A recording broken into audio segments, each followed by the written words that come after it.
Nobody likes talking about money, but that's what we're going to do today. And we're going to talk about why money is so important. Money sometimes I feel like is taboo, and I don't feel like we should be like that.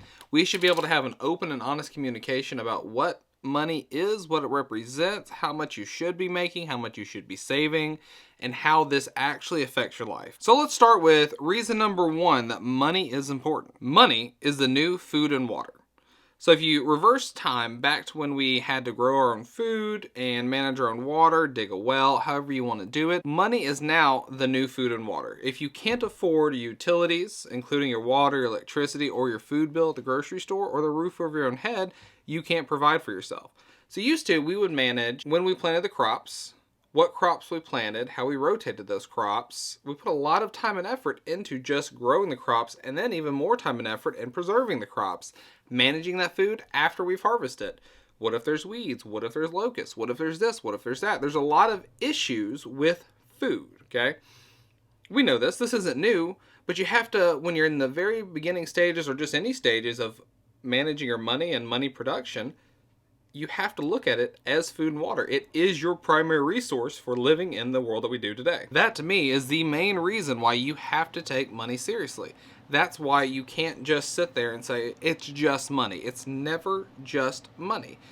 Once you start making enough money to cover those basic necessities, then it might be just money. But for most people who make under 70 grand a year, and that's like the top of the line for any more money than that will make you a little bit more happy.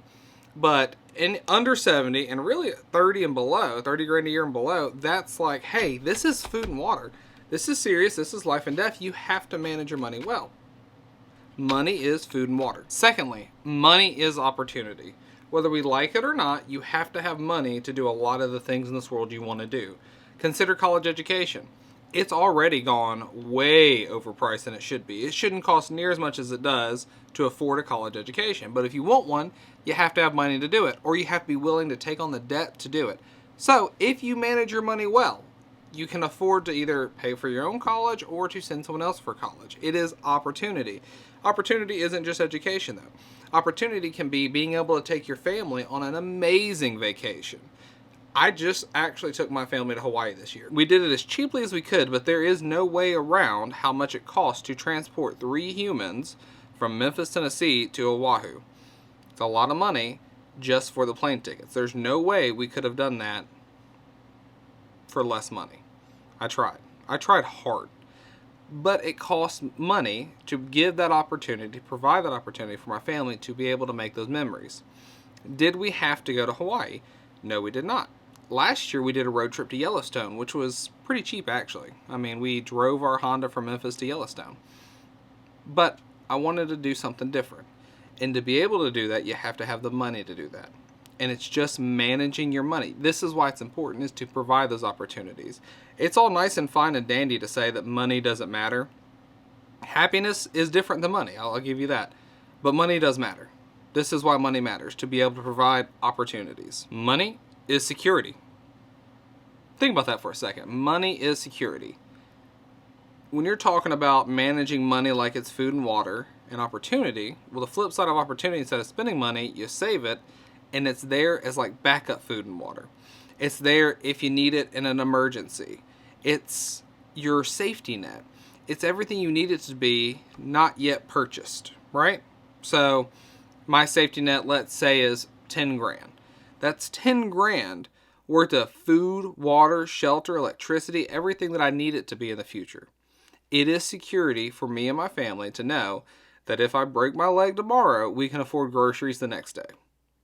That is what security is for me and money. Money is time. And this one, it hits really hard with me because my dad died really young and he died abruptly. So money is time. And the way I say that money is time, let's say I have $100 and I make $10 an hour. That $100 is worth 10 hours of my life to me. Even if I was given that $100, that does not make it worth less than 10 hours of my time, because it would take me 100 hours to earn it. And that's how, especially growing up, that's how I was taught to be able to purchase items.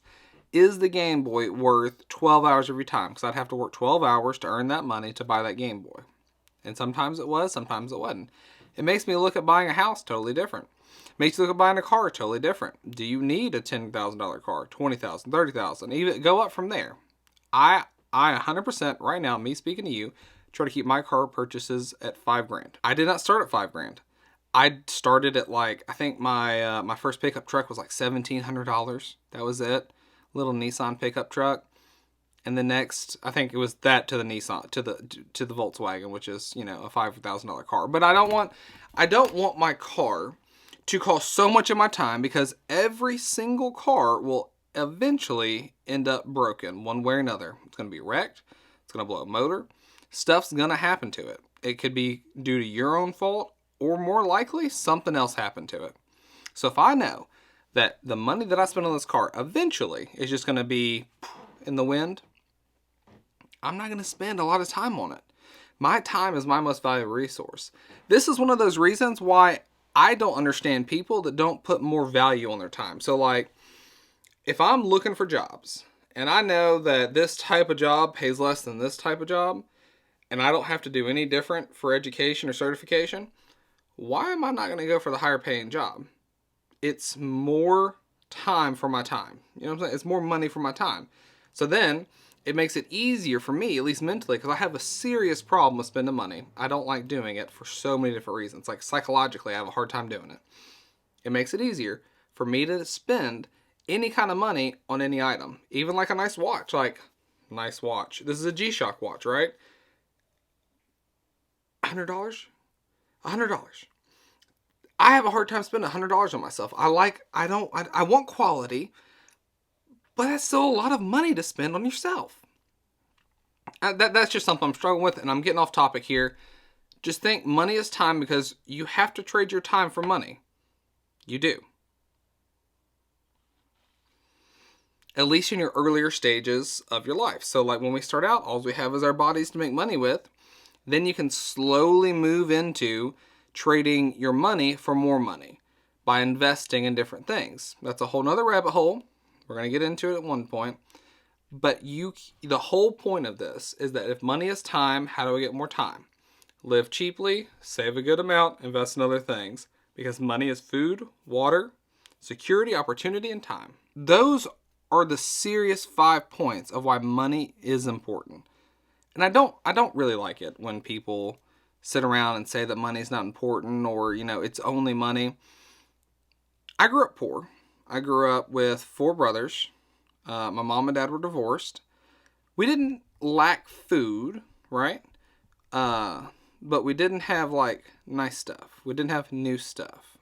Hand-me-downs were a serious thing. We ate cheap food. So like big pots of spaghetti, you know, noodles and tomato sauce, and fish sticks, ramen noodles.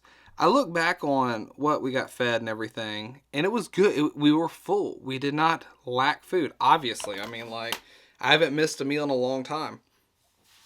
But I look back now being a parent, and obviously, they bought cheap food. Because, I mean, we ate a lot of food. Can you imagine feeding that many kids? It was a lot. It was a lot. We didn't have, like, we had Christmases, but, like, remember the dollar aisle at Walmart? You remember that with all the cheap toys? At one point, if you don't remember it, Walmart had this magical aisle, okay? It was in between, like, all the nice toys and the bicycles. And on this one aisle, on this one side, everything was $1. Every single thing was $1. And you could get, like, silly putty, or, like, dinosaurs, or, like, a little toy gun, or a cap gun, or, Play-Doh, all kinds of cool stuff on this dollar aisle. A rubber chicken. My brother wanted a rubber chicken for years. We finally found him one. Everything we wanted for us for years were on this aisle. And that's how we made Christmases fun. Like, that right there. That was the main thing that we got, was off of this aisle, because that's what we had. And I'm not saying that I had a rough life. Well, I have had a rough life, but I'm not saying we had a poor life. Because we had food and water. That's not real poverty. Poverty is not being able to afford food and water. And that's another thing I kind of want to communicate here, is if you have food and water and have never had to worry about food and water, how you're going to afford electricity, if that's not a conversation you've had with your parents growing up, you were not in poverty. I have seen it firsthand how that goes down. Poverty is when the kids have to worry about their food security, when they have to worry about their home. If you didn't have that, you weren't impoverished. However, I don't think that mindset is a bad thing as an adult. To realize that your money is that food and water and security. If you can kind of put yourself in that poor mindset of, hey man, we need to back off on what we're spending because we need to be able to afford stuff later down the road. We need to hoard some stuff because this job may not be as secure as we think it is. We need to have that safety net. We need to be able to think like that. Not long term, and with a grain of salt, realizing that, you have to prioritize happiness as well, because that's the whole point of this. But this is why money is important. This is why money is important. One of my favorite brain exercises is the question, what would you do if you didn't have to worry about money or schedule? Like, what would you do if you had to have a job, you had to pick some sort of job, but didn't have to worry about money? I don't think anyone would be a prostitute. Right? When people say money's not important, I don't think you'd be a prostitute if you didn't have to worry about money. I also don't think you'd be a coal miner unless you were just like the demolition guy. Like, there's things out there that do use and abuse you. I don't think you'd do that if you didn't need money. What I would do if I did not need money is I would make YouTube videos all the time and maybe teach at the nursing school. I like the idea of teaching. That's it, guys. Remember, like and share with a friend. If you will, though, I want you to leave a comment about what you feel like money is, what you think money is, what money is to you. What does it offer you? What does it provide you? Money is made to work for us. We don't, well, I mean, we technically work for it, but I prefer you to have money work for you. That's the goal. That's the goal, right? Loganites, remember, always keep your corn on the cob.